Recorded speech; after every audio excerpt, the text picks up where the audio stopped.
1976, UPROAR. Prefnex. Daftar isi. Settings. Tang Yitian mengulurkan tangan dan meraih telepon, dan berkata, "Siapa?"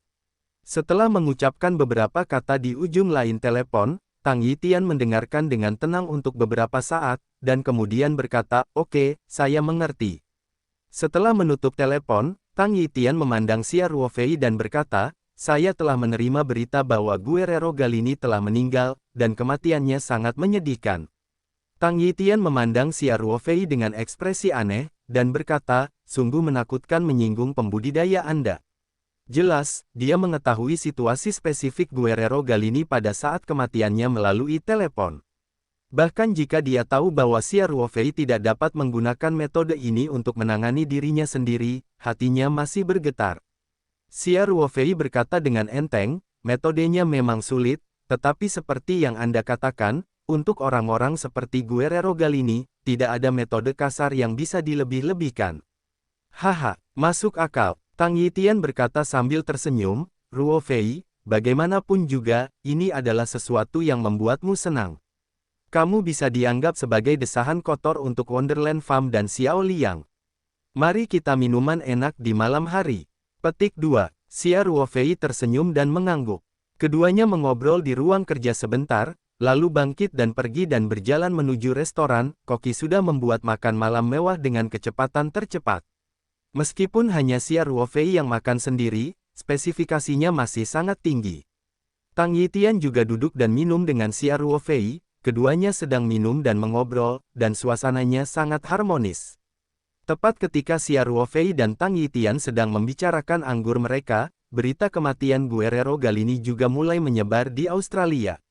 Galini bersaudara memainkan peran yang menentukan di Australia, terutama dalam industri biji besi. Mereka bahkan merupakan tokoh hegemonik. Guerrero Galini masih di usia muda dan kematiannya yang tiba-tiba merupakan berita yang meledak-ledak. Oleh karena itu, banyak stasiun televisi di Australia yang mulai menayangkan berita ini, bahkan beberapa stasiun berita mulai mengudara langsung di dermaga. Namun, wartawan yang menunggu di dermaga pasti akan menerkam, karena helikopter medis tidak langsung berbalik setengah jalan. Kalaupun Guerrero Galini sudah dalam perjalanan, tidak ada yang berani menanggungnya.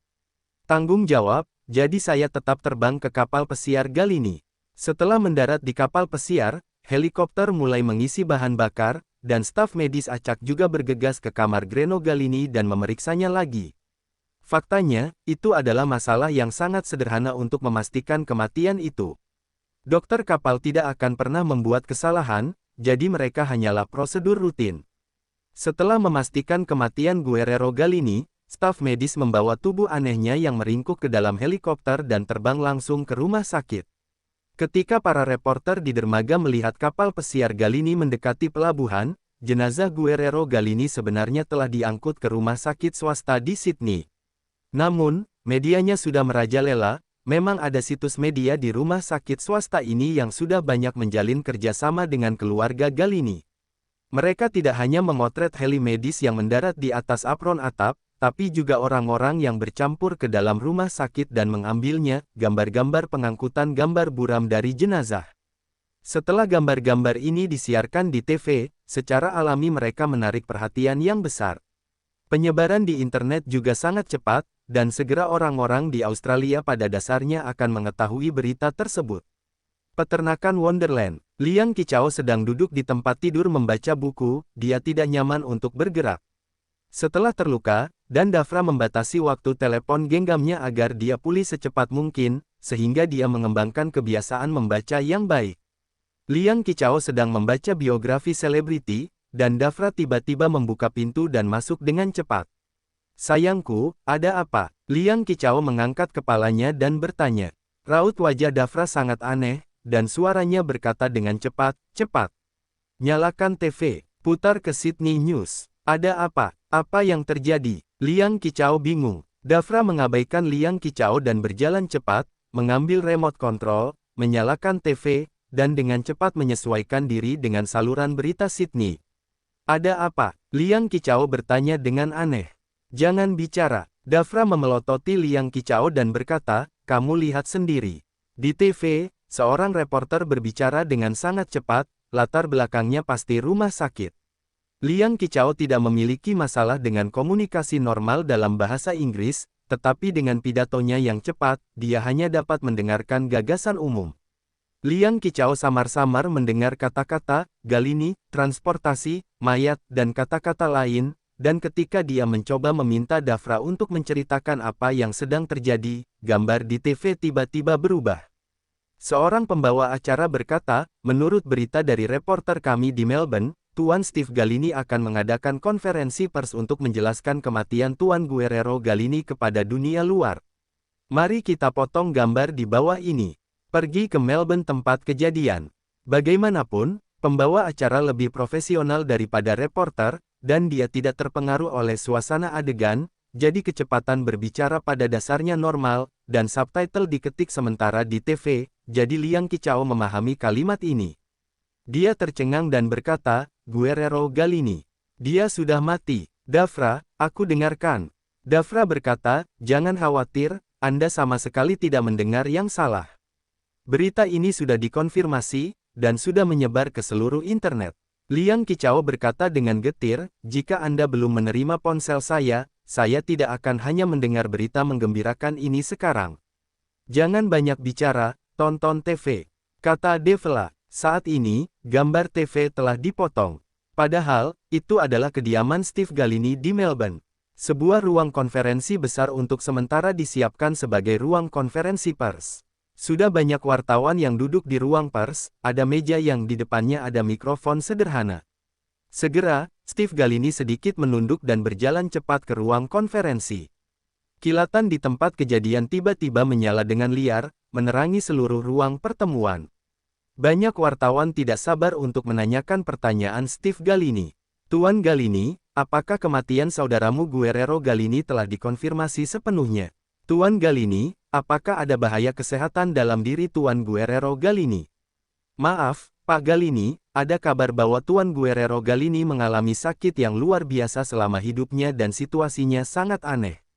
Apakah berita ini akurat? Rambut Steve Galini agak acak-acakan dan terlihat sangat lusuh. Menghadapi pertanyaan wartawan itu, dia berjalan langsung ke belakang meja dan duduk serta menyalakan saklar mikrofon tanpa mengucapkan sepatah kata pun. Pada saat ini, kepala pengurus keluarga Galini, Tony, berkata, harap diam. Keprihatinan semua orang, Tuan Steve Galini akan menjelaskannya sebentar lagi. Selanjutnya, hubungi Steve Galini. Tuan Ne yang berbicara. Reporter juga tahu bahwa Steve Galini mungkin tidak akan menjawab pertanyaan semua orang dalam kasus ini. Mereka hanya mengajukan pertanyaan di luar kebiasaan profesional, dan jika orang lain bertanya kepadanya, tidak cukup jika dia tidak bertanya. Apakah Anda berdedikasi? Oleh karena itu, di bawah peringatan tonil, tempat tersebut dengan cepat kembali menjadi sunyi. Kali ini, Steve Galini membuka selembar kertas dan berkata dengan suara pelan, teman-teman pers, di sini saya, atas nama keluarga Galini, mengumumkan sebuah berita sedih, saudara laki-laki saya Guerrero Galini meninggal karena sakit mendadak beberapa jam yang lalu. Guerrero melaut dengan kapal pesiar Galini dari Sydney kemarin. Hari ini, dia meninggal karena penyakit serius di perairan sekitar 100 mil laut di timur Sydney. Dokter di dalam pesawat telah mencoba yang terbaik, dan helikopter medis diberangkatkan secepat mungkin, tetapi nyawa Guerrero masih belum terselamatkan. Keluarga Galini kami kehilangan anggota yang cakap, dan saya juga kehilangan saudara laki-laki saya. Ini adalah hal yang menyedihkan, tetapi dalam keseluruhan proses, tidak ada konspirasi buatan manusia, dan tidak ada kesalahan yang jelas, termasuk dokter di dalamnya. Adikku sudah pergi. Kami berharap media akan menghormati almarhum dan menahan diri untuk tidak menghipnotis gosip tentang kematian Guerrero. Semua informasi yang dirilis oleh keluarga Galini akan berlaku. Jika seseorang dengan niat jahat menyebarkan informasi palsu, keluarga Galini akan memiliki hak untuk mengejar tanggung jawab hukum. Petik 2. Setelah Steve Galini selesai membaca siaran pers seperti yang tertulis, dia berdiri dan berjalan keluar. Para reporter secara alami menekan tombol penutup dengan gila, dan pada saat yang sama, orang-orang terus mengajukan pertanyaan kepada Steve Galini, tetapi dia tidak menanggapi sama sekali, meninggalkan semua orang dengan punggung kesepian. Tampaknya emosinya hilang karena kehilangan saudaranya ini sangat menyedihkan. Konferensi pers ini sangat singkat, dan berakhir hanya dalam 3-5 menit. Tidak lama kemudian gambar tersebut dipotong ke studio lagi, dan pembawa acara berkata, di atas adalah berita terbaru dari Melbourne. Yang dapat kami konfirmasikan adalah bahwa Tuan Guerrero Galini memang telah meninggal, begitu pula rekan-rekan kami yang berada di rumah sakit memberi kami apa berita terbaru. Ayo terhubung sekarang. Petik 2. Saat TV disiarkan di sini, Dafra tidak melanjutkan menonton, melainkan langsung mengambil remote control dan mematikan TV dalam beberapa hari berikutnya. Siaruo terbang lebih santai. Dia akan melakukan akupuntur liang kicau sekali sehari, dan kecepatan pemulihan liang kicau dipercepat sebagai hasilnya, dan pelatihan rehabilitasinya juga sangat lancar, tapi masih tidak bisa berolahraga dengan penuh semangat. Xia Ruofei menghabiskan sebagian besar hari terakhirnya di peternakan negeri Dongeng. Selain memberikan perawatan akupuntur liang kicau, dia juga akan menghabiskan waktu berlatih sendiri. Selain itu, dia suka duduk dan memancing di tepi danau buatan dan menikmati ketenangan langka. Selama periode ini, dia pergi ke Sydney, karena Tang Yitian telah memanggil semua anggota baru ke Yayasan Kemanor, dan Xia Ruo terbang ke sana dan melakukan percakapan wawancara, satu persatu. Setelah penyaringan Xia Ruofei, 23 dari kelompok yang terdiri dari 30 orang ini memenuhi persyaratan, mereka sangat setia kepada Tang Yitian, dan memiliki kemampuan yang sangat kuat untuk menahan godaan, dan mereka dapat ditambahkan ke yayasan.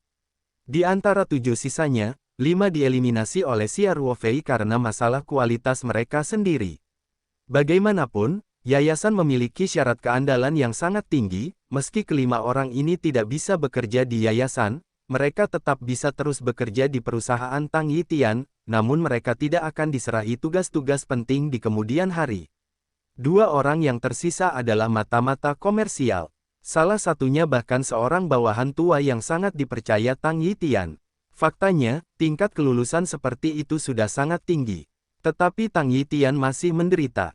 Keyakinannya sangat frustrasi. Semua orang seperti mata-mata komersial. Dia bahkan ingin Xia Ruofei membantu menyaring semua staf di sekitarnya. Tentu saja, ini tidak realistis.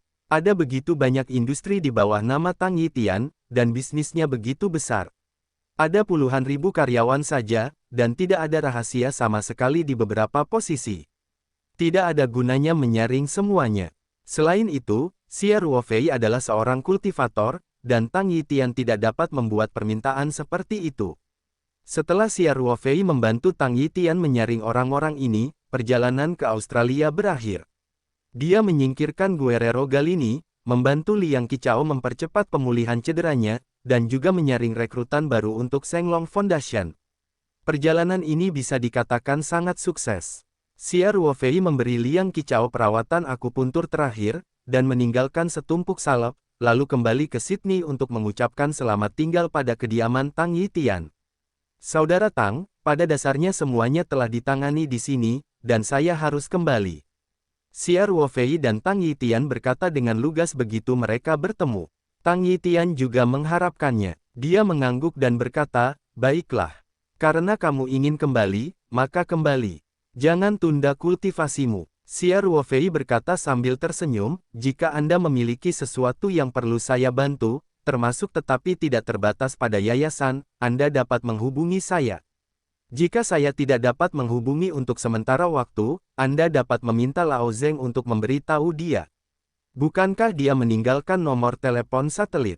Kamu bisa menghubunginya kapan saja. Petik 2. Tang Yitian mengangguk dan berkata, baiklah, jika kamu benar-benar perlu merepotkanmu, aku tidak akan sopan.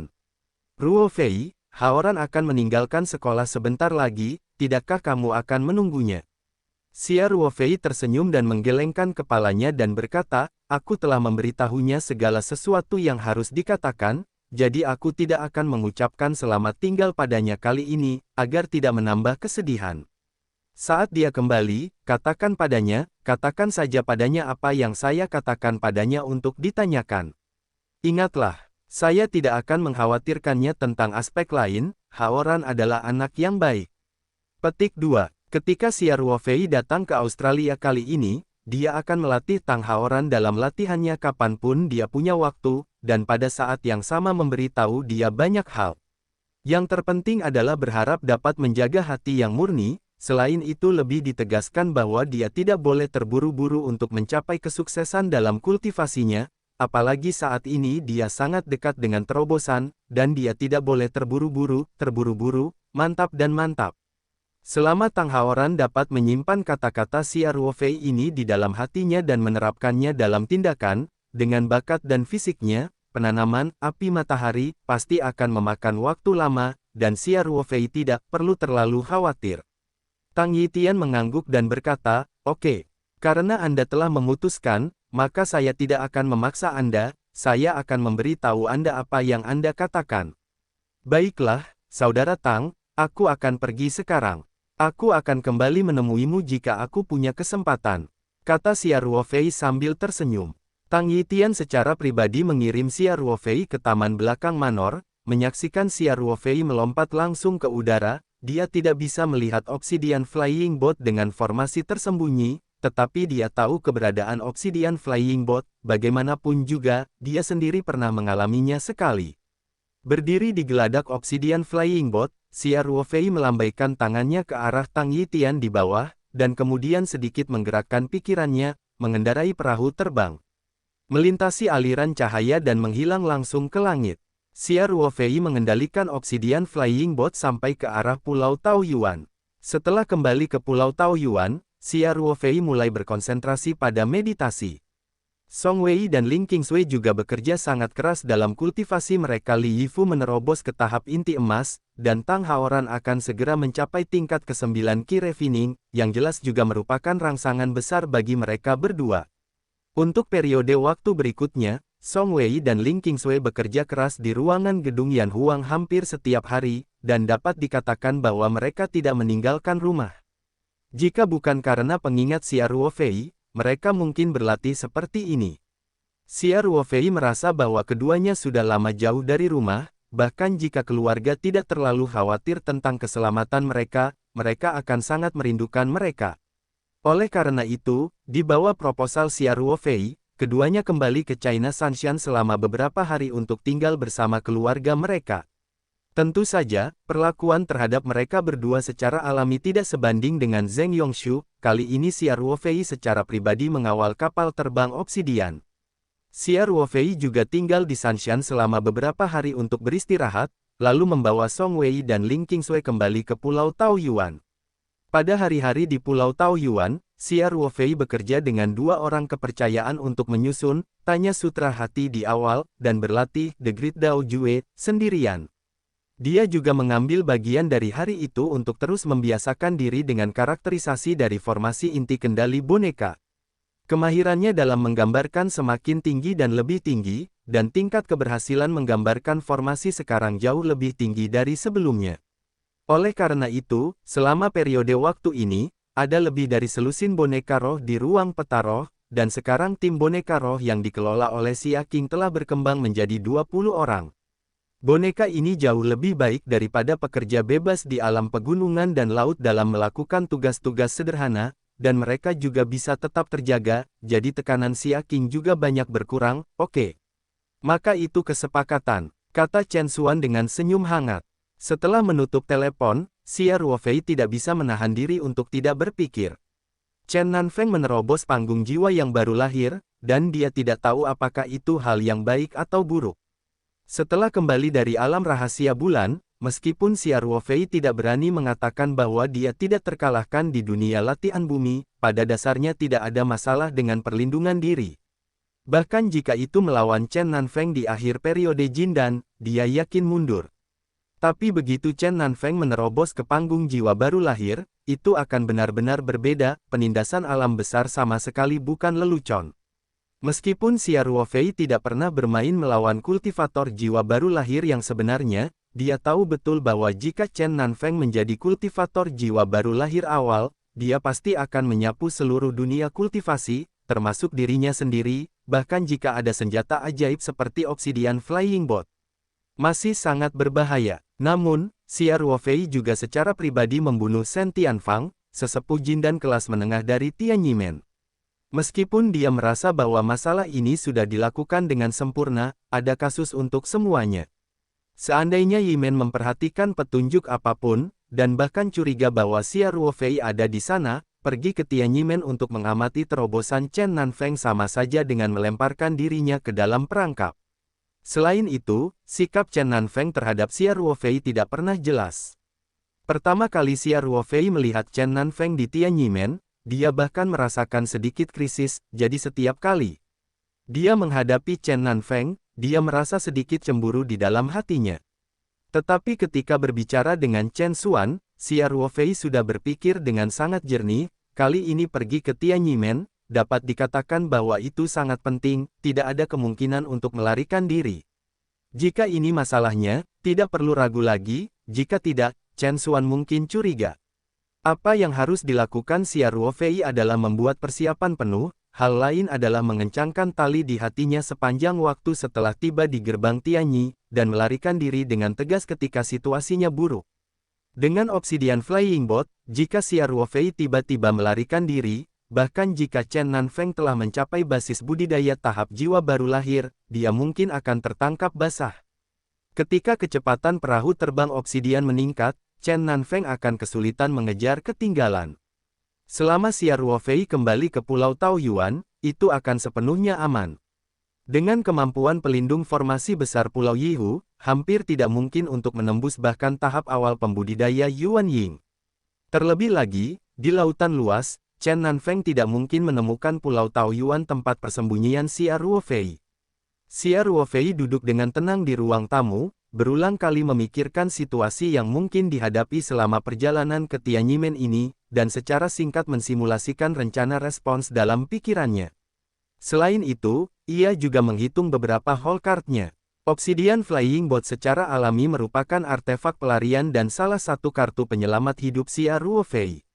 Selain itu, ia juga memiliki dua pedang terbang, pedang abadi Biou dan pedang terbang Kushuang, yang dapat digunakan secara tidak terduga, dan juga dapat menerima efek ajaib.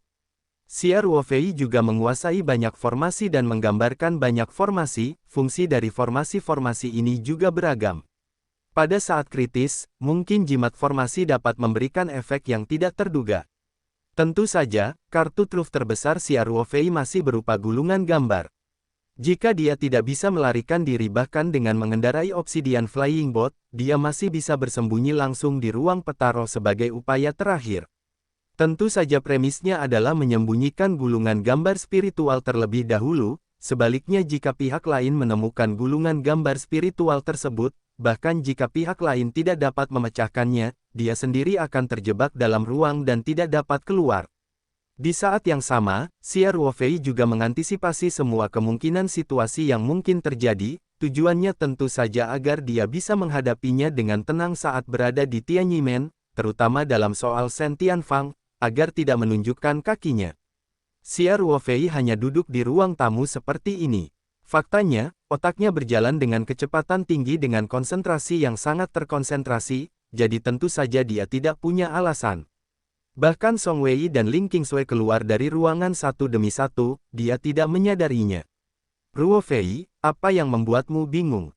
Ling Qingsui bertanya sambil tersenyum. Ruofei. Ruofei. Ling Qingsui memanggil beberapa kali sebelum Xia Ruofei kembali sadar. Hah? Xia Ruofei memandang Song Wei dan Ling Qingsui dan berkata, kamu telah menyelesaikan kultivasimu. Ya, Ling Qingsui berkata, Wei Wei baru saja menyelesaikan latihannya, dan saya telah keluar selama beberapa menit. Anda hanya duduk di sana tanpa bergerak, seperti patung. Apa yang menurut Anda sangat menarik? Oh, barusan saya sedang memikirkan masalah dalam kultivasi, mungkin sedikit terlalu banyak berinvestasi, jadi saya tidak memperhatikan bahwa kamu keluar. Xia Ruofei berkata sambil tersenyum. Ah, lalu, akankah kita menyela pikiran kita? Song Wei bertanya dengan cepat, lalu dia menatap Ling Qingsui dengan marah dan berkata, Qingsui, aku hanya berkata jangan ganggu Ruofei. Kamu tidak mendengarkan. Petik 2. Ling Qingsui juga terlihat seperti anak kecil yang telah melakukan kesalahan, menundukkan kepalanya dan berkata, aku tidak tahu ini seperti ini. Ruofei menakutkan seperti itu barusan, kalau ini gila. Bah, aku sedang berbicara omong kosong, Ruo. Jangan keberatan terbang. Petik 2. Xia Ruofei tersenyum dan berkata, tidak apa-apa. Tidak apa-apa. Jika kamu diberitahu, kamu akan mendapat masalah, maka kultivator terlalu rapuh. Jika kamu memiliki musuh di masa depan, kutuk dia di dalam hatimu. Kemudian dia berkata kepada Song Wei, Wei, tidak apa-apa. Saya tidak berkultivasi. Saya hanya memikirkan masalah. Tidak ada interupsi atau interupsi, dan saya hampir memikirkannya. Menghilangkan kekhawatiran Song Wei dan Ling Qingsui, Xia Ruofei mengangkat tangannya untuk melihat arlojinya, lalu berkata, sudah hampir waktunya makan malam, aku akan memasak untukmu. Aku akan pergi. Song Wei berkata, kamu telah berkultivasi terlalu keras akhir-akhir ini, dan kamu harus menemani kami dalam berkultivasi bersama, kamu hanya beristirahat. Tidak apa-apa, Xia Ruofei berkata sambil tersenyum, kultivasi melibatkan kombinasi kerja dan istirahat. Ketika saya memasak, saya membawanya untuk bersantai dan rileks, yang baik dan tidak berbahaya untuk kultivasi. Kalau begitu, oke, kata Song Wei. Bagaimana kalau kami datang dan membantumu?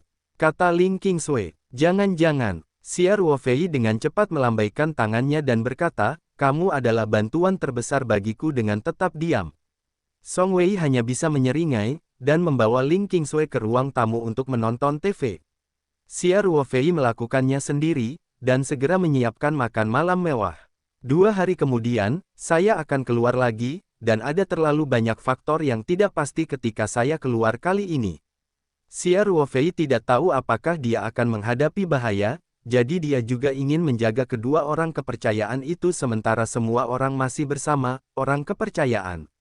Song Wei dan Ling Qingsui juga merasa bahwa makan malam hari ini tampaknya jauh lebih kaya dari biasanya, jadi Ling Qingsui, yang tidak bisa menyembunyikan hal-hal di dalam hatinya, tidak bisa tidak bertanya, jika Fei, mengapa kamu membuat begitu banyak yang enak?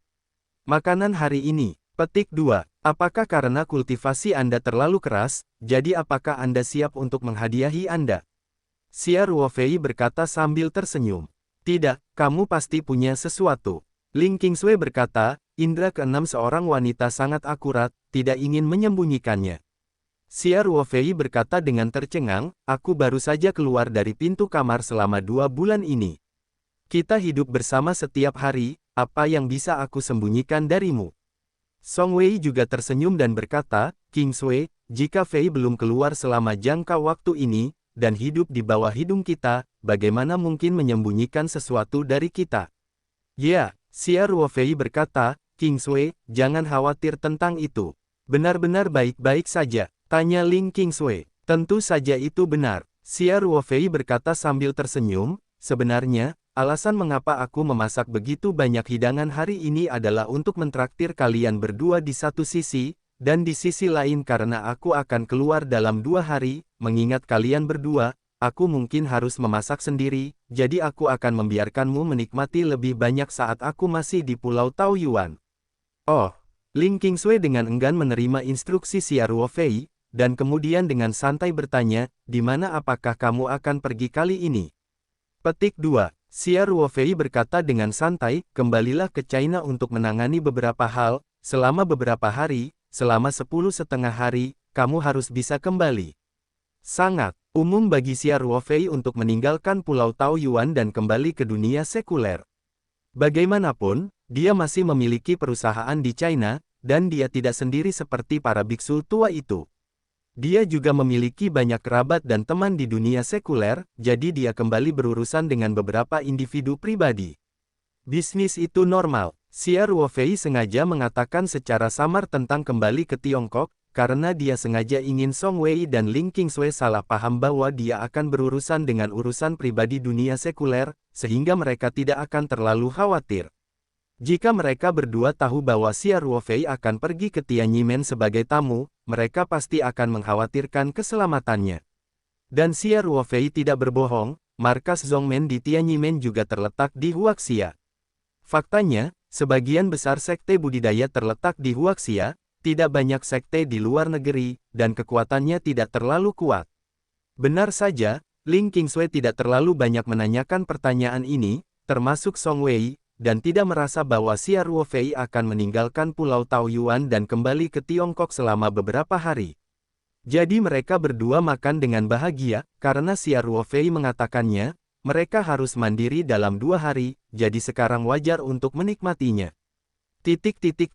Dalam 2 hari berikutnya, selain menemani Ling Qingsui dan Song Wei berkultivasi bersama, Xia Ruofei juga mengunci diri di dalam ruangan untuk waktu semula ia biasa berkultivasi, namun ia tidak berlatih, melainkan melakukan sesuatu untuk perjalanannya ke Tianyimen ini, siap. Beberapa pemain belakang mungkin tidak pernah digunakan, tetapi jika Anda membutuhkannya dan Anda tidak siap, Anda dapat membayar harga nyawa. Tidak berlebihan untuk tetap berhati-hati saat menghadapi Biksu Yuanying. Segera, itu adalah hari ketiga. Xia Ruo terbang lebih awal, dan dia menyapa semua orang di Pulau Taoyuan, lalu mengemudikan kapal terbang obsidian untuk meninggalkan Pulau Taoyuan dan terbang menuju pedalaman Tiongkok.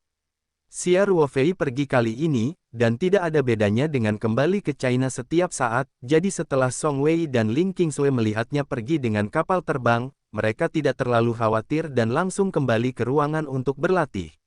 Tentu saja itu benar, Xia Ruofei berkata sambil tersenyum, sebenarnya, alasan mengapa aku memasak begitu banyak hidangan hari ini adalah untuk mentraktir kalian berdua di satu sisi, dan di sisi lain karena aku akan keluar dalam 2 hari, mengingat kalian berdua, aku mungkin harus memasak sendiri, jadi aku akan membiarkanmu menikmati lebih banyak saat aku masih di Pulau Taoyuan. Oh, Ling Qingsui dengan enggan menerima instruksi Xia Ruofei, dan kemudian dengan santai bertanya, di mana apakah kamu akan pergi kali ini? Petik 2. Xia Ruofei berkata dengan santai, kembalilah ke China untuk menangani beberapa hal, selama beberapa hari, selama 10,5 hari, kamu harus bisa kembali. Sangat umum bagi Xia Ruofei untuk meninggalkan Pulau Taoyuan dan kembali ke dunia sekuler. Bagaimanapun, dia masih memiliki perusahaan di China, dan dia tidak sendiri seperti para biksu tua itu. Dia juga memiliki banyak kerabat dan teman di dunia sekuler, jadi dia kembali berurusan dengan beberapa individu pribadi. Bisnis itu normal. Xia Ruofei sengaja mengatakan secara samar tentang kembali ke Tiongkok, karena dia sengaja ingin Song Wei dan Ling Qingsui salah paham bahwa dia akan berurusan dengan urusan pribadi dunia sekuler, sehingga mereka tidak akan terlalu khawatir. Jika mereka berdua tahu bahwa Xia Ruofei akan pergi ke Tianyimen sebagai tamu, mereka pasti akan mengkhawatirkan keselamatannya. Dan Xia Ruofei tidak berbohong, markas Zhongmen di Tianyimen juga terletak di Huaxia. Faktanya, sebagian besar sekte budidaya terletak di Huaxia, tidak banyak sekte di luar negeri, dan kekuatannya tidak terlalu kuat. Benar saja, Ling Qingsui tidak terlalu banyak menanyakan pertanyaan ini, termasuk Song Wei, dan tidak merasa bahwa Xia Ruofei akan meninggalkan Pulau Taoyuan dan kembali ke Tiongkok selama beberapa hari. Jadi mereka berdua makan dengan bahagia, karena Xia Ruofei mengatakannya, mereka harus mandiri dalam 2 hari, jadi sekarang wajar untuk menikmatinya. Dalam 2 hari berikutnya, selain menemani Ling Qingsui dan Song Wei berkultivasi bersama, Xia Ruofei juga mengunci diri di dalam ruangan untuk waktu semula ia biasa berkultivasi, namun ia tidak berlatih, melainkan melakukan sesuatu untuk perjalanannya ke Tianyimen ini, siap. Beberapa pemain belakang mungkin tidak pernah digunakan, tetapi jika Anda membutuhkannya dan Anda tidak siap, Anda dapat membayar harga nyawa. Tidak berlebihan untuk tetap berhati-hati saat menghadapi Biksu Yuanying. Segera, itu adalah hari ketiga. Xia Ruo terbang lebih awal, dan dia menyapa semua orang di Pulau Taoyuan, lalu mengemudikan kapal terbang obsidian untuk meninggalkan Pulau Taoyuan dan terbang menuju pedalaman Tiongkok. Xia Ruofei pergi kali ini, dan tidak ada bedanya dengan kembali ke China setiap saat, jadi setelah Song Wei dan Ling Qingsui melihatnya pergi dengan kapal terbang, mereka tidak terlalu khawatir dan langsung kembali ke ruangan untuk berlatih. Tidak berlebihan untuk tetap berhati-hati saat menghadapi Biksu Yuanying. Segera, itu adalah hari ketiga.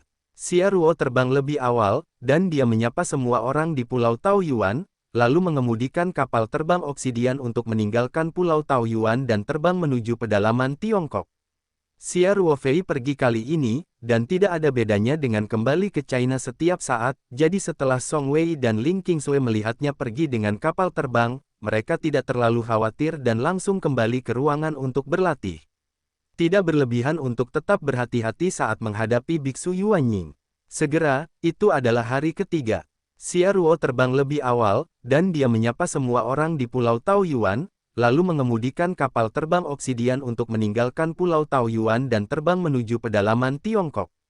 Xia Ruofei pergi kali ini, dan tidak ada bedanya dengan kembali ke China setiap saat, jadi setelah Song Wei dan Ling Qingsui melihatnya pergi dengan kapal terbang, mereka tidak terlalu khawatir dan langsung kembali ke ruangan untuk berlatih. Xia Ruofei tidak tahu bahwa ada Mu Sheng di belakangnya dengan Mu Jianfei mengertakkan gigi dan mengejarnya. Tentu saja, jarak antara Mu Sheng dan Xia Ruofei sebenarnya semakin meningkat.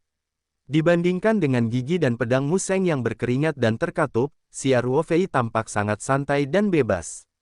Dia hanya perlu mengalokasikan sedikit kekuatan mental untuk mengendalikan formasi kapal terbang, dan dia hampir tidak memiliki konsumsi. Ini menyoroti betapa berharganya sihir terbang. Ada banyak senjata sihir yang sangat praktis seperti kapal terbang di dunia kultivasi kuno, tetapi sangat disayangkan banyak warisan yang rusak. Xia Ruofei sedang mengendarai Obsidian Flying Boat, dan dalam waktu singkat, dia memasuki pegunungan Taishan. Dia pernah ke Tianyimen sekali dan masih ingat rute masuk dan keluar. Di bawah kapal terbang, jalan pegunungan yang curam penuh dengan turis, dan tidak ada yang memperhatikan bahwa perahu terbang besar di atas kepalanya sedang lewat dengan cepat. Segera, Xia Ruofei memasuki kedalaman pegunungan. Dia menuruni kapal terbang di lembah dekat Tianyimen. Tidak mungkin membiarkan pedang terbang atau mengendalikan kapal terbang. Ini bukan hanya tentang keselamatan. Masalahnya juga sejenis penghinaan terhadap martabat sekte.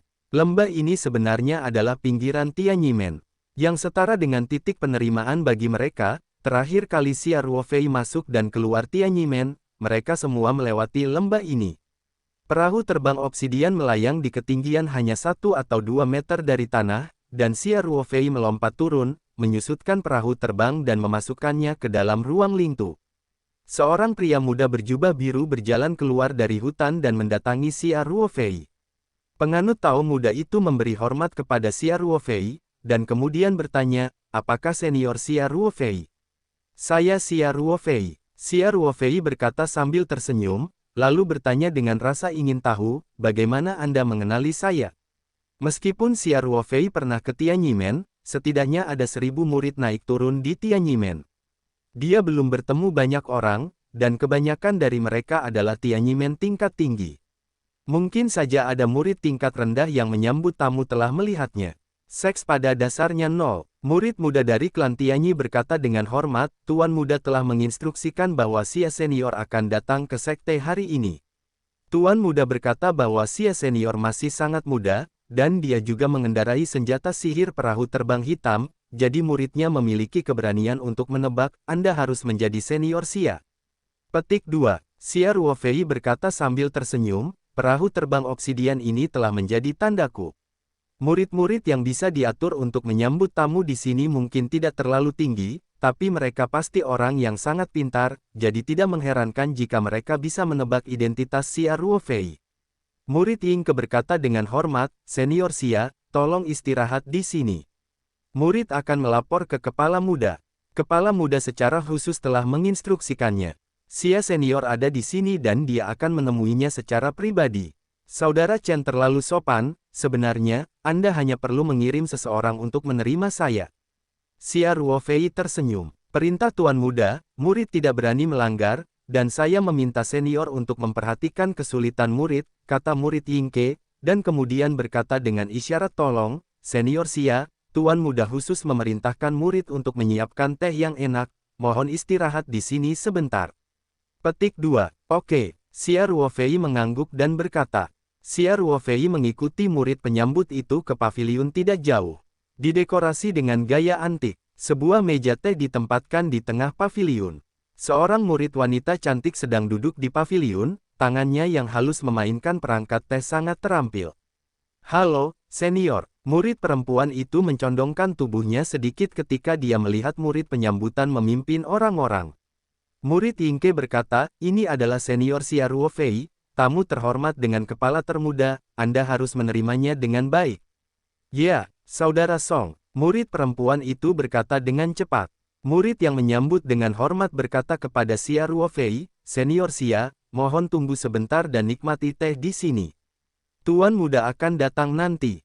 Oke, maaf, silakan. Xia Ruofei berkata dengan lembut. Murid yang menyambut membungkuk ke Xia Ruofei dan kemudian mundur. Murid perempuan itu berkata dengan hati-hati, "Senior, silakan duduk." Xia Ruofei tersenyum dan mengangguk, lalu duduk di samping meja teh. Murid perempuan itu menuangkan secangkir teh yang baru saja diseduh, memegangnya di depan Xia Ruofei dengan kedua tangan, dan berkata dengan hormat, "Senior, tolong gunakan teh." "Oke, terima kasih banyak." Xia Ruofei tersenyum dan meminum tehnya. Dia mengambil cangkir teh dan membawanya ke mulutnya. Setelah menyesap tehnya, dia tersenyum dan berseru, "Teh yang enak." Mulut penuh dengan cairan tubuh, bibir dan gigi harum. Tehnya enak, dan pengerjaannya membuat teh lebih baik. Petik 2. Wajah cantik murid perempuan itu sedikit memerah, dan berkata, "Senior memujinya, dan King Lian tidak berani malu." Meskipun Xia Ruofei tidak memiliki pemikiran lain tentang murid perempuan ini, seorang biksu wanita dengan temperamen yang agak berdebu menyajikan teh di sampingnya, dan itu masih terasa sangat enak, dan waktu tunggu tidak akan terlalu membosankan. Ketika Xia Ruofei meminum secangkir teh ketiga, dia mendengar suara langkah kaki di belakangnya. Xia Ruofei berpikir bahwa Chen Xuan telah datang, dan dalam hatinya berpikir bahwa kecepatan kedatangan ini terlalu cepat, bahkan jika Yu Jian terbang setelah menerima berita, seharusnya tidak secepat itu. Dia ingat bahwa masih ada jarak dari lembah ini ke sekte Tianyimen. Xia Ruofei berdiri dan bersiap untuk menyapa Chen Xuan, tetapi sebelum dia berbalik, ada tawa hangat di belakangnya, "Haha. Saudara Xia, jadi kamu di sini. Apakah kamu hanya di sini?" Ini bukan suara Chen Xuan, tetapi Mu Sheng sedang berbicara. Xia Ruofei dengan cepat berbalik dan berkata dengan ekspresi terkejut, "Ternyata itu kepalamu. Lama tidak bertemu, kepalamu masih memiliki gaya yang sama." Mu Shengren begitu canggih, dia tahu bahwa Xia Ruofei tidak mendapati dirinya mengejarnya sekarang. Ketika dipikir-pikir, Mu Sheng merasakan wajah lamanya memerah. Baru saja, dia bahkan menggunakan energi menyusui. Akibatnya, pria yang saleh tidak memperhatikannya sama sekali, yang agak mengejutkan. Tentu saja, Mu Sheng tidak akan pernah menunjukkannya. Dia tertawa dan berkata, "Ya, adik Xia, kamu juga menerima undangan untuk melihat kepala terobosan Chen, Yuan Ying. Sepertinya kita benar-benar ditakdirkan. Ini kira-kira pada waktu yang sama atau tidak?" Ngomong-ngomong, saudara Xia, sudah berapa lama kamu di sini? Petik 2. Mu Jianfei di samping tampak aneh. Dia ingin tertawa sedikit tetapi takut diajari oleh lelaki tua yang kasar itu, jadi dia menahannya dengan sangat keras. Xia Ruofei secara alami tidak tahu apa yang dipikirkan Mu Sheng dan Mu Jianfei. Dia berpikir sejenak dan berkata, "Aku baru saja di sini sebentar, bukankah ini hanya minum 2 atau 3 cangkir teh?" Petik 2. Mu Sheng hampir memuntahkan seteguk darah tua. Ketika dia paling dekat dengan Obsidian Flying Boat, itu mungkin hanya 50 atau 60 meter, tapi dia dengan cepat dibuang oleh kapal terbang Obsidian Xia Ruofei ketika dia terbang jauh-jauh, menunggunya untuk marah. Terengah-engah dan bergegas ke sini, Xia Ruofei telah duduk di sini dengan santai dan minum 3 cangkir teh. "Apakah kamu menjengkelkan dan tidak menjengkelkan?" Meskipun hatinya sangat tertekan, Mu Sheng tidak menunjukkan kelainan apapun. Dia tertawa dan berkata, "Adik Xia ada di sini untuk menikmati teh dan ditemani oleh wanita cantik. Sungguh menyenangkan." Setelah mendengar ini, King Lian, murid perempuan yang membuat teh, tidak bisa menahan wajahnya menjadi panas, dan dengan cepat menundukkan kepalanya untuk menyortir perangkat teh, menyembunyikan rasa malunya. Xia Ruofei berkata, "Senior Mu bercanda. Generasi yang lebih muda hanyalah tamu, istirahat saja di sini." Ngomong-ngomong, bahkan seniormu telah bergegas dari barat daya jauh-jauh dari barat daya. Tampaknya kali ini Tianyimen diundang untuk menonton upacaranya. Harusnya ada banyak tamu. Petik 2. Mu Sheng mengangguk dan berkata, "Diperkirakan jumlah orang tidak akan terlalu sedikit. Ini adalah terobosan dalam panggung jiwa yang baru lahir. Berapa tahun tidak ada biksu jiwa yang baru lahir di dunia kultivasi. Saudara Nanfeng dapat mencapainya prestasi seperti itu, benar-benar pantas menjadi orang pertama di dunia kultivasi." Petik 2. Mu Sheng masih sangat emosional, dia dan Chen Nanfeng dianggap sebagai generasi beku yang sama, dan mereka biasanya memiliki hubungan pribadi yang sangat baik, tetapi bakat dan peluang kultivasinya sedikit lebih buruk daripada Chen Nanfeng. Ternyata meskipun basis kultivasinya lebih rendah dari Chen Nanfeng, bagaimanapun juga, semua orang adalah biksu inti emas dan termasuk dalam alam besar yang sama, untuk mengatakan bahwa celahnya alami, tidak terlalu besar untuk menyusul. Tapi begitu Chen Nanfeng menerobos ke tahap jiwa yang baru lahir kali ini, dia dan Chen Nanfeng akan dipisahkan oleh alam langit yang luas. Mengingat lingkungan dunia kultivasi bumi yang bobrok, saya khawatir dia akan berada di luar jangkauan dunia, debu dalam hidupnya. Xia Ruofei tersenyum dan berkata, Chen, Kepala Tianzong, adalah hal yang wajar untuk menerobos ke panggung jiwa yang baru lahir.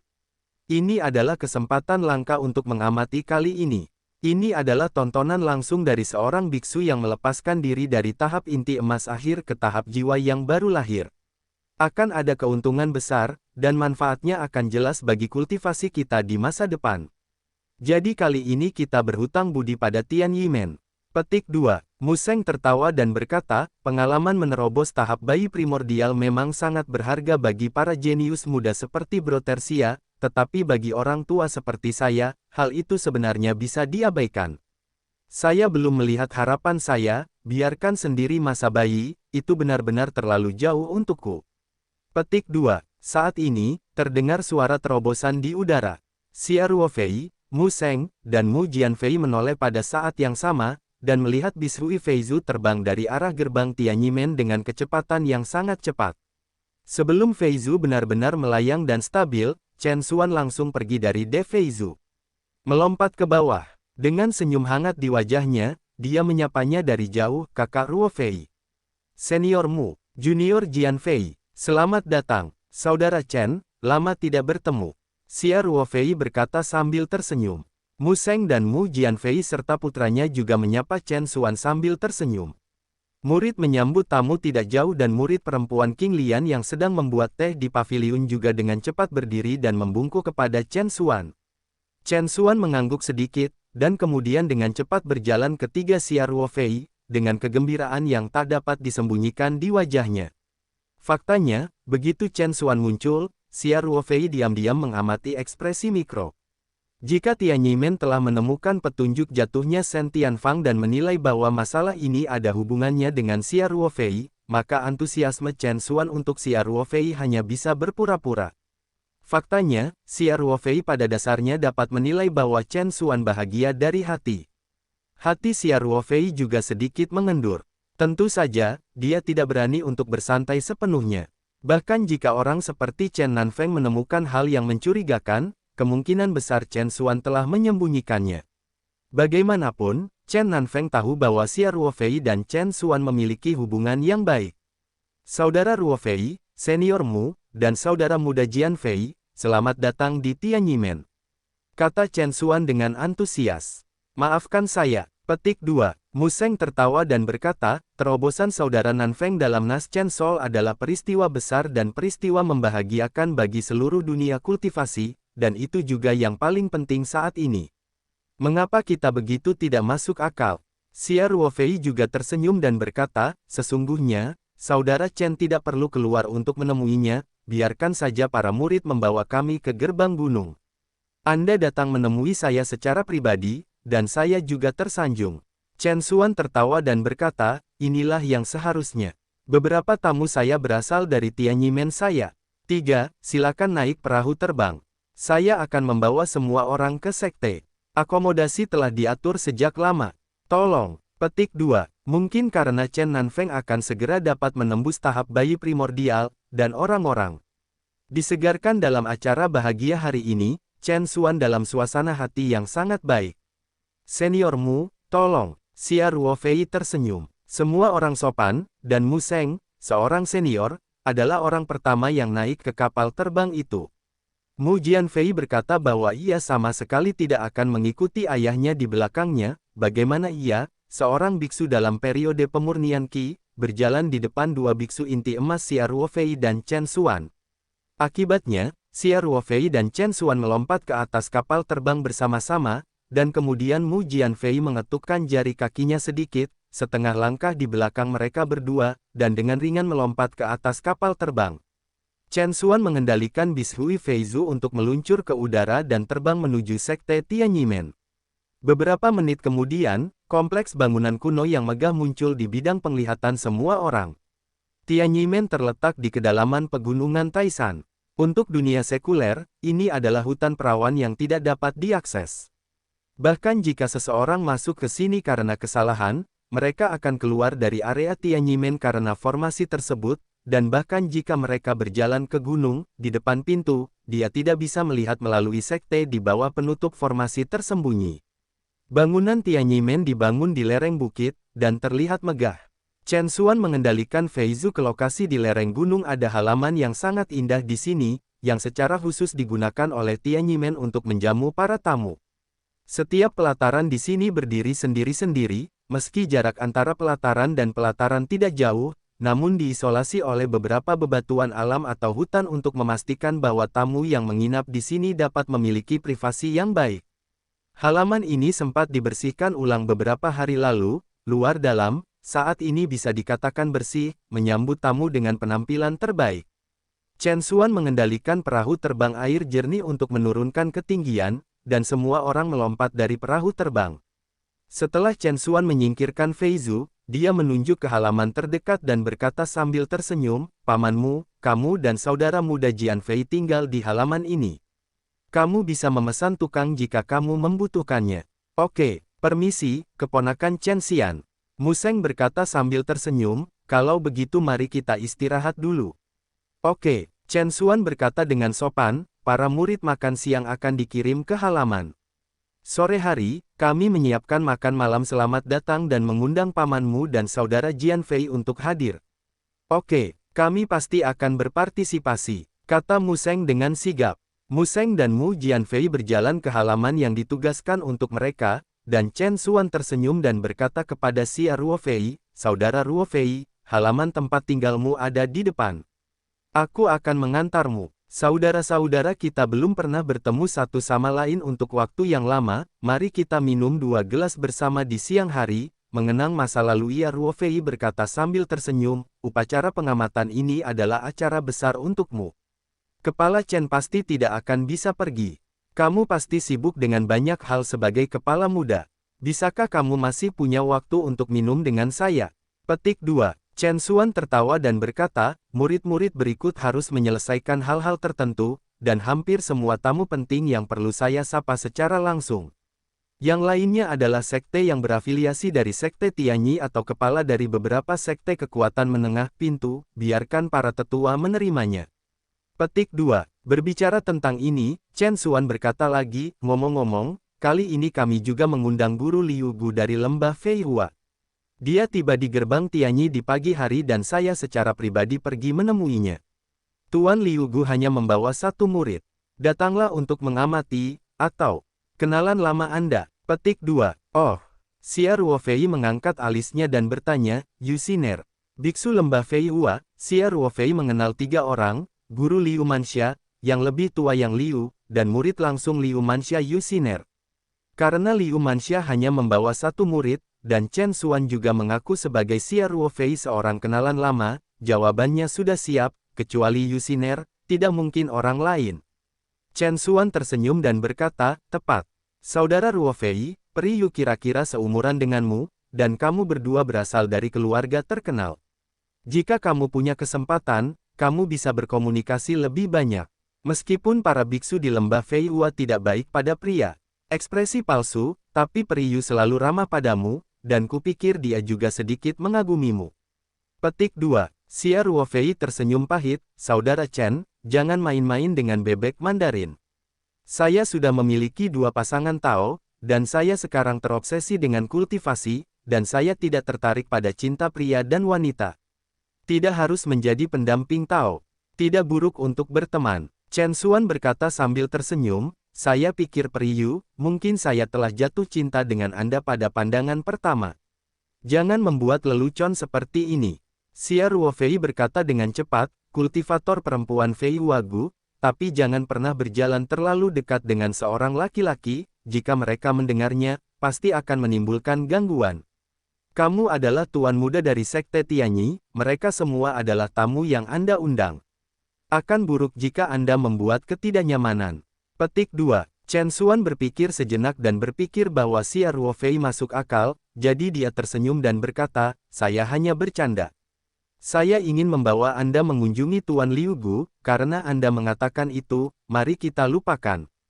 Lebih baik melakukan lebih banyak daripada melakukan lebih sedikit. Xia Ruofei berkata, bagaimanapun, kamu akan melihatnya di upacara observatorium besok. Pergi saja dan katakan halo pada saat itu. Masuk akal, Chen Xuan berkata sambil tersenyum, pergilah. Saudara Ruofei, aku akan membawamu ke kediaman untuk menetap dulu. Chen Xuan memimpin Xia Ruofei berjalan kaki singkat di sepanjang jalan pegunungan dan sampai di sebuah halaman kecil. Dibandingkan dengan halaman yang baru saja diatur untuk Mu Sheng dan Mu Jianfei, meskipun tata letak pada dasarnya sama, halaman ini tampaknya lebih baik, dan lokasinya lebih unggul. Kebetulan berada di posisi yang menonjol di lereng bukit, dan Anda bisa berdiri di halaman. Menghadap satu gerbang selama setengah hari, pemandangannya sangat bagus. Keduanya berjalan ke halaman. Ini adalah halaman kecil dengan 2 kamar bersayap di setiap sisinya. Di tengah adalah kamar tidur besar dengan tata letak suite. Ada halaman kecil di depan. Halaman juga dihiasi dengan meja batu dan bangku, dan setiap perabot dilengkapi, semuanya sangat halus. Chen Xuan berkata sambil tersenyum, Saudara Ruofei, kamu telah tinggal di sini beberapa hari ini. Ada murid tukang di dekat sini. Beritahu mereka jika kamu punya kebutuhan. Bagus. Xia Ruofei berkata dengan mudah. Kalau begitu aku akan pergi ke depan dan melakukan beberapa hal dulu. Chen Xuan berkata, aku akan datang pada siang hari untuk minum bersamamu untuk mengenang masa lalu. Jika kamu terlalu sibuk, kamu tidak harus datang ke sini secara langsung. Xia Ruofei berkata sambil tersenyum, pokoknya, aku sudah di sini beberapa hari ini. Ketika kepala Chen berhasil menerobos, kamu akan memiliki lebih banyak waktu luang. Petik 2. Tidak apa-apa, sesibuk apapun aku harus makan. Chen Xuan berkata sambil tersenyum, Broter Ruofei, maka kamu istirahat dulu, sampai jumpa siang. Setelah Chen Xuan pergi, Xia Ruofei mengambil lingkaran di halaman kecil ini. Dia telah melihat setiap ruangan sekali, dan keakraban dengan lingkungan adalah yang kedua, terutama karena dia khawatir tentang formasi mata-mata di sini. Ini bukan tentang memperlakukan perut seorang pria dengan hati penjahat. Bagaimanapun, sikap Chen Nanfeng tidak jelas, dan pertahanannya sangat diperlukan. Semuanya harus dilakukan dengan hati-hati. Kekuatan mental Xia Ruofei telah mencapai yang setara dengan alam transformasi spiritual tahap Yuan Ying, dan pencapaian formasinya juga sangat tinggi. Jika benar-benar ada formasi mata-mata atau formasi perangkap yang tersembunyi di sini, itu pada dasarnya adalah pelarian. Tapi Xia Ruofei menyelidikinya. Dia menyelidiki dengan sangat hati-hati, menggunakan energi mental untuk melewati inci demi inci, bahkan tidak melepaskan jauh di bawah tanah. Meskipun ini akan menghabiskan banyak kekuatan mental, Xia Ruofei tidak menyayangkan kekuatan mental kecil ini, dan dengan cermat menyelesaikan penyelidikan di seluruh halaman. Hasilnya juga membuatnya menghela nafas lega, semua yang ada di halaman itu normal, dan tidak ada sarana atau formasi tersembunyi. Mengonfirmasi keselamatan diri sendiri adalah salah satu aspek, dan yang lebih penting, fakta bahwa halaman ini tidak memiliki formasi berarti kemungkinan Tianyi Men curiga padanya semakin berkurang. Tentu saja, kemungkinan ini tidak pernah bisa dikesampingkan sepenuhnya. Xia Ruofei sangat cemburu pada Chen Nanfeng, merasa bahwa orang pertama di dunia kultivasi tidak terduga. Terkadang metode orang semacam ini tidak mudah ditemukan, dan mereka akan menemukannya, tidak mengapung di permukaan, tepat di tempat tinggal Xia Ruofei. Setelah penyelidikan, Xia Ruofei datang ke halaman, dia duduk di meja batu, mengeluarkan satu set teh dari ruang Lingtu, menyalakan arang di kompor tanah liat, menuangkan air lintan ke teko, dan bersiap untuk merebus air untuk membuat teh. Dahongpao diproduksi di Lingtu Space untuk teh, meskipun Xia Ruofei telah berhasil mengolah teh liar ajaib Tianyi Men, dia tidak terlalu besar untuk langsung berada di area Tianyi Men, jadi dia mengeluarkannya. Ayo buat teh liar. Air panas dituangkan ke dalam perangkat teh, dan aroma teh yang kuat segera menyebar. Xia Ruofei menggunakan teh kungfu dengan terampil untuk membuat secangkir teh untuk dirinya sendiri, lalu menyesapnya. Saat ini, terdengar suara ketukan di pengetuk pintu di luar. Xia Ruofei tidak menggunakan kekuatan mental untuk memeriksa. Bagaimanapun, tempat ini adalah seorang kultivator yang dengan gegabah menyapu orang lain dengan kekuatan mental. Bahkan jika Xia Ruofei memiliki kekuatan mental yang tinggi, orang lain mungkin tidak dapat mendeteksinya, tetapi itu perilaku yang sangat kasar. Terlebih lagi, dalam hal yang tidak mungkin bahwa itu adalah master seperti Chen Nanfeng, meskipun kemungkinan ini tipis, Chen Nanfeng harus mundur saat ini, jika pihak lain sedikit menyadarinya, itu bahkan dapat menyebabkan perselisihan. Oleh karena itu, Xia Ruofei tidak melepaskan kekuatan mentalnya, tetapi langsung berdiri dan berjalan melewati halaman kecil, langsung membuka gerbang halaman. Ketika Xia Ruofei melihat orang yang berdiri di luar pintu, dia merasa sedikit terkejut. Pengunjung itu ternyata Luo Qingfeng, kepala sekte Star Cultivation. Namun, Xia Ruofei merasa lega ketika dia memikirkannya. Sekte menjangkau bintang pada awalnya kuat, tetapi kali ini sekte Tianyi mengundang tamu dan teman, dan sekte menjangkau bintang pasti memenuhi syarat untuk menerima undangan tersebut. Terlebih lagi, Chen Nanfeng dan yang lainnya tahu bahwa Xia Ruofei dan sekte penangkap bintang memiliki hubungan yang dalam, bahkan jika kekuatan sekte penangkapan bintang sangat rendah, mereka pasti akan mengundang Luo Qingfeng ke wajah Xia Ruofei. Kepala Luo, Xia Ruofei berkata sambil tersenyum, apakah kamu juga di sini? Untuk menghadiri upacara observasi Kepala Chen. Ya, Penatua Xia. Luo Qingfeng berkata, saya baru saja bertemu dengan Kepala Chen Shao, dan dia memberitahu saya bahwa Anda tinggal di sini, jadi saya akan datang dan berkunjung. Bagaimanapun, tempat ini berada dalam lingkup Tianyimen, jadi Xia Ruofei juga sangat berhati-hati, dan alamatnya ke Luo Qingfeng sangat formal. Luo Qingfeng secara alami memahaminya dalam hitungan detik, dan mengubah namanya menjadi Xia Ruofei. Pada awalnya, Luo Qingfeng mengumumkan di depan umum bahwa Xia Ruofei menjabat sebagai penatua tertinggi dari Sekte Pemetik Bintang. Ini diumumkan di Sekte Quanzong, dan berita itu secara alami menyebar ke seluruh dunia kultivasi. Oleh karena itu, dia tidak akan curiga jika dia menyebut Xia Ruofei sebagai Elder Xia. Adalah normal untuk memiliki sikap hormat. Bagaimanapun, Xia Ruofei adalah Super Elder, dan Chen Nanfeng, Museng dan yang lainnya masih percaya itu. Xia Ruofei berdiri di belakangnya, Master Wei Yuan Shenqi, master ini dari Star Cultivation Sect. Dengan hubungan ini, Xia Ruofei bahkan dianggap sebagai sesepuh Luo Qingfeng, tidak ada masalah dengan sikap hormat Luo Qingfeng. Xia Ruofei berkata sambil tersenyum, berhenti berdiri di depan pintu, ayo masuk dan bicara. Bagus, kata Luo Qingfeng. Keduanya berjalan ke halaman bersama. Xia Ruofei berbalik dan menutup pintu halaman, lalu membawa Xia Ruofei ke bangku batu di bawah pohon anggur di halaman dan duduk. Kemudian, dia menamparkan jimat kedap suara, dan kemudian tersenyum dan bertanya, Qingfeng, bagaimana kabarmu hari ini? Bagaimana para murid di klan? Lihat Tuan, Luo Qingfeng membungkuk pada Xia Ruofei dan menyapanya dengan hormat. Dia melihat Xia Ruofei memainkan jimat deret kedap suara, dan segera mengganti namanya kembali. Kemudian, Luo Qingfeng berkata, terima kasih kepada tuannya, pengembangan Sekte Star Harvest sangat memuaskan, dan sekelompok murid muda dengan bakat yang sangat baik telah muncul, dan para bawahan bersiap untuk fokus pada pelatihan mereka. Saya percaya itu dalam beberapa tahun, mereka semua akan tumbuh menjadi sekte. Tulang punggung pintu. Petik 2. Xia Ruofei tersenyum dan mengangguk dan berkata, kamu terjebak oleh beberapa urusan sehari-hari di Sekte Kultivasi Bintang, jika tidak kamu juga dapat pergi ke Pulau Taoyuan untuk berlatih. Saya pikir kamu dapat melatih murid-murid tahap inti emas. Kamu dapat berkonsentrasi pada budidaya di Pulau Taoyuan. Petik 2. Ya, terima kasih guru. Luo Qingfeng berkata, bawahan pasti akan bekerja keras untuk melatih murid. Ayo, duduk dan minum teh. Xia Ruofei menyapa sambil tersenyum. Kemudian dia duduk lebih dulu, mengambil ketel di atas kompor tanah liat lagi, dan mulai membuat teh sendiri. Luo Qingfeng berkata dengan cepat, Tuan, biarkan aku datang. Tidak perlu. Xia Ruofei melambaikan tangannya. Membuat teh juga sangat sensitif terhadap perasaan. Menurutku yang terbaik adalah membuatnya sendiri. Ayo, Coba. Setelah berbicara, Xia Ruofei mengeluarkan cangkir teh bersih, menuangkan secangkir teh yang disaring, lalu tersenyum dan menyerahkannya kepada Luo Qingfeng. Luo Qingfeng mengambil cangkir teh dengan datar, dan berulang kali menyatakan terima kasihnya.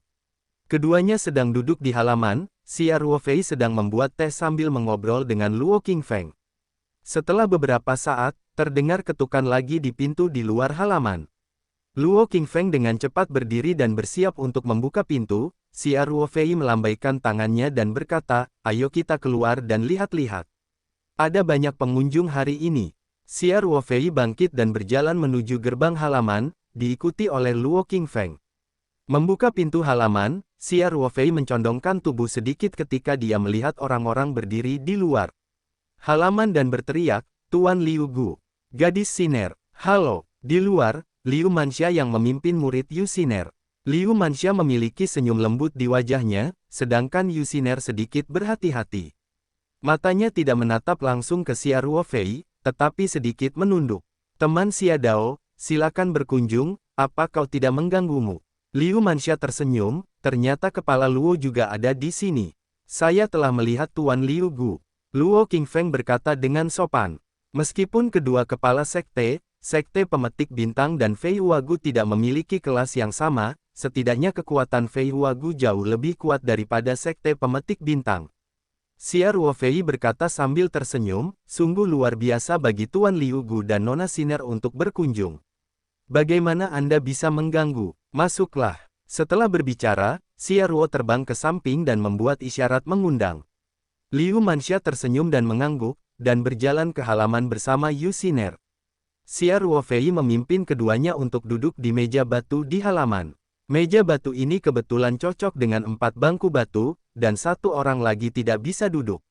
Xia Ruofei menuangkan daun teh dan menggantinya dengan teh baru. Setelah menyeduh dengan terampil, dia menuangkan secangkir kecil untuk semua orang, lalu tersenyum dan berkata, "Awalnya saya ingin mengunjungi Guru Liu Gu, tetapi saya takut mengganggunya. Senior, saya tidak menyangka Tuan Liu Gu datang ke sini secara pribadi. Ini membuat junior sangat takut." Petik 2. Liu Manxia tersenyum dan berkata, "Semua orang di sini adalah tamu, hanya mampir satu sama lain, tidak terlalu khusus. Selain itu, Siner juga mendapat banyak manfaat dari ekspedisi terakhir ke alam rahasia bulan, termasuk seluruh lembah Feihua kami. Manfaat, ngomong-ngomong, kita semua harus menerima cintamu. Tanpa kapal terbang obsidian milikmu dari Daoisia, tidak ada yang bisa pergi ke bulan." Petik 2. Xia Ruofei tersenyum dan berkata, "Tuan Liu Gu sopan. Setiap orang adil dan kooperatif, dan tidak mungkin untuk mengatakan siapa menerima siapa. Gadis Siner dapat memperoleh sesuatu di alam rahasia bulan, itu juga karena kekuatan dan bakatnya, telah mencapai standar ujian alam rahasia. Jika tidak bahkan jika saya membawanya ke alam rahasia, dia pasti tidak akan mendapatkan apa-apa, dan bahkan mungkin kehilangan nyawanya. Penatua Mu Hua dari gerbang Changlang dan Shen Tianfang tua dari gerbang Tianyi, bukankah mereka baru saja jatuh ke alam rahasia?" Petik 2. Liu Manxia dengan ringan menghela nafas, "Ya. Di hadapan kekuatan sejati, kita semua seperti semut. Bagaimana dengan tahap inti emas? Di alam rahasia, jika Anda jatuh, Anda akan jatuh." Kemudian, Liu Manxia berkata, "Teman Xia Dao, kali ini kepala penerobos Chen harus sangat percaya diri, jika tidak, dia tidak akan mengundang tamu dan teman untuk datang mengamati upacara. Tampaknya Tianyi Men harus menjadi satu-satunya yang berkultivasi dunia di masa depan." Petik 2. Xia Ruofei merasa seperti cermin di dalam hatinya, mengetahui bahwa terobosan Chen Nanfeng memberi Liu Manxia dan Mu Sheng, kepala sekte teratas, rasa krisis. Meskipun Tianyi Men sedikit lebih kuat dari orang lain, celah kekuatan secara keseluruhan tidak terlalu besar untuk bisa ditanggung. Tapi begitu Chen Nanfeng menerobos panggung Yuan Ying, dia pasti akan tak terkalahkan, setidaknya di hadapannya, dari. Xia Ruofei berkata sambil tersenyum, "Ya, jika kepala Chen berhasil menerobos, maka dia akan menjadi satu-satunya yang bisa mencapai ketinggian ini dalam ratusan tahun. Pemandangannya pasti sama, sekte lain akan suram dalam perbandingan, terlalu banyak."